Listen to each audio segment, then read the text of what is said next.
Who met who first? I mean, whose idea was this? I had done a show for the History Channel. I know that. Actually, on sex and the presidency. And then I got a phone call from Mr. Flynt with this idea that we would collaborate on doing a book together. So it was his idea. Well, when I decided I was going to do the book, my first thought was to reach out to David because I knew nobody wanted to read a history book about pornography. I don't know. David brought some balance. But no, David's a very bright guy, a pleasure to work with. We've got a very unique book here. No other book has ever been written like it because people have heard tidbits of a few of these stories, but they haven't seen them all between the covers of one book throughout history, from the founding fathers right up to present day. And this is the thing that we find that people are extremely interested in the book. I agree. I mean, I'm a Freudian. I think everything gets back to that. You have some of my favorite stories in this book, and principally, let's begin if we could. We'll jump back and forth. I'm a huge FDR fan. I think FDR hung the moon. But I always say that FDR died in his mistress's arms, and the American people didn't know it. And we think, and we compare and contrast today to what we know about Bill Clinton. Certainly John Kennedy was covered up for it. But tell the story of Eleanor and Franklin. But when Eleanor first called Franklin with Lucy Mercer in, I believe, 1919, she never really had anything to do with him beyond that point. He eventually became president.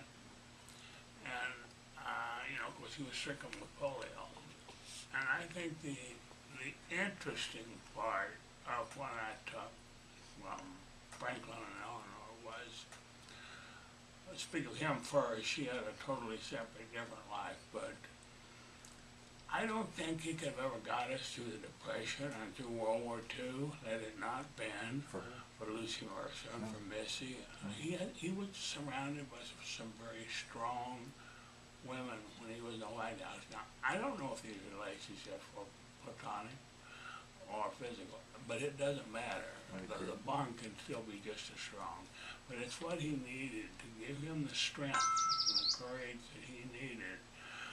He had his plate full, No, I agree with you. With the Depression and the war. Now,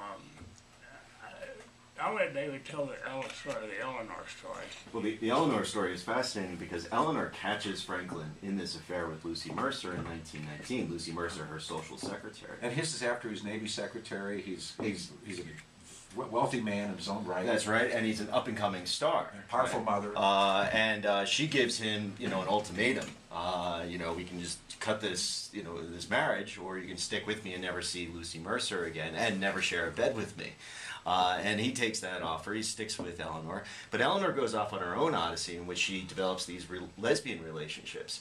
And it's these lesbians who are the ones that convince her to abandon her Victorian prejudices, to get out of her kind of shell, and to become that great force humanitarian and civil rights leader that we know her of today. And when they were in the White House, Franklin had his girlfriend, Missy Lehand, in the room next to him. Eleanor had her girlfriend, Lorena Hickok, next to her. And these extramarital relationships, as we kind of talk about in the book, this complicated marriage, actually enabled these two people to become the great heroes of American history. I agree. I've read, we talked so much about the press today, but I've read in numbers of books that when at Hot Springs, the presidential train would go onto a siding. Mr. Roosevelt had a Navy guy that would lift him. He was this great, powerful swimmer because Roosevelt's great fear was drowning. Carry him to the Cadillac and drive off to see his mistress, and the press corps would stay on the train, drink whiskey, and play poker. That's right. The same press corps that covered up his paralysis covered up his affairs. And of course, the country's in balance. Yeah. I mean, it could go the other way quickly. And they were all men, and he was a man, and they covered down for him. And there was a sense of, we've got to preserve the security of the presidency, because if we jeopardize that with a silly sex scandal, we're over. We're going to be in big trouble. See, when everything started with the founding fathers, people think that what goes on today didn't go on then. They're wrong. I mean, even some of the affairs that were very vicious and used against each other when they were running for elective office. The Sally Hemings thing about Jefferson came out, over 200 years before we were ever really able to confirm it. And we didn't find out about it until 1998 with DNA. But, I think there's a number of different reasons for this. The publishers of history books tend to be conservative, and they only want politics and policy. They don't want anything about sex. That was part of it. The other part of it was, I've always felt that historians are the most anal retentive group of professionals I've ever met in my life. Just staring at Mount Rushmore, they get writer's cramps. But they don't want to accept the fact that this marvelous man that wrote the Declaration of Independence by himself, Thomas Jefferson, who fathered 6 children by a slave girl, Sally Hemings. I mean, people just could not accept that and would not accept it for 200 years. But it was there. And one of the first congressional affairs investigated by Congress was Alexander Hamilton. He was having an affair with a woman's wife and was paying her, and the guy was actually pimping her out. Oh yeah, it's a long story, but it really happened. But I thought one thing that is ironic about that story is when they finished their investigation on Hamilton, Congress didn't do anything. They said, look, it wasn't the government's money.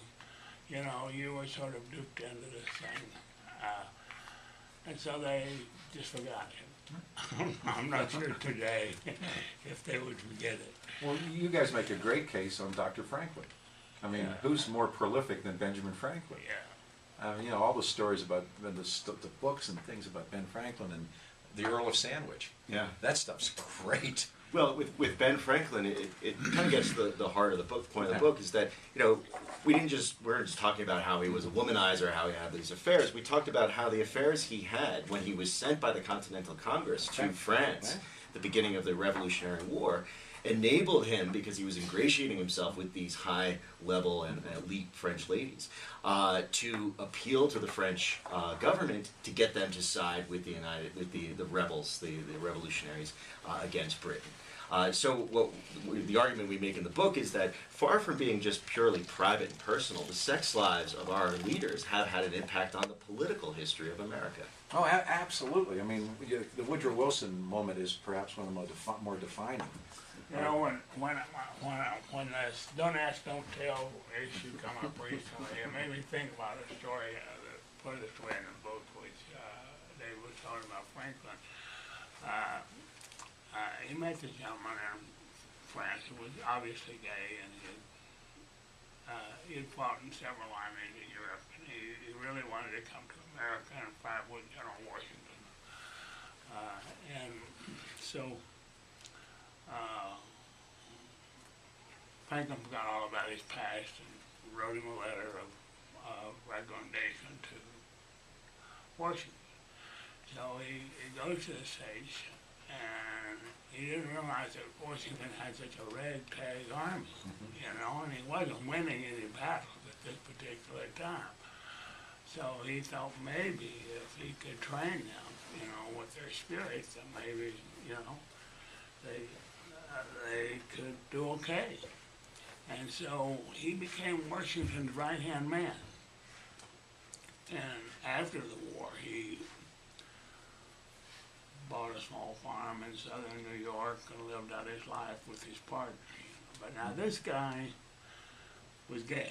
And this is the great Frederick von Steuben, Absolutely. one of the key figures of the Revolutionary War. The Baron. Yeah. The Baron. And he was kicked out of the Prussian army because for that reason. For sodomy. That's right. And we brought him in, and Ben Franklin couldn't care less because we had a war to win. And Steuben goes on to Steuben glass and all the things we think about Steuben, but he was...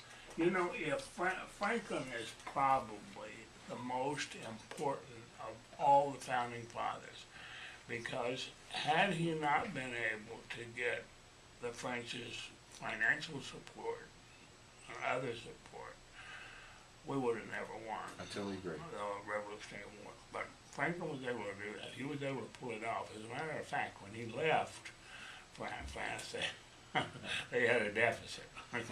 Oh, no, he's, That eventually led to the French Revolution. and they turn around exactly right. Yeah. Exactly right. Eventually, that's what the follow-up. So Franklin brought down two kingdoms. I agree. I mean, there was one of my all-time favorite books from the '60s has been down so long it all looks up to me. I don't know if you ever Richard Farina's book, and Farina begins it. His liner note is a quote from Dr. Franklin, and it says, "I must soon flee the scene." For real, this book is incredible. It's One Nation Under Sex. Of course, Larry Flynt and Dr. Eisenbach. Do yourself a favor, read the book, and then tell your kids the truth. You'll be glad you did. Thank you.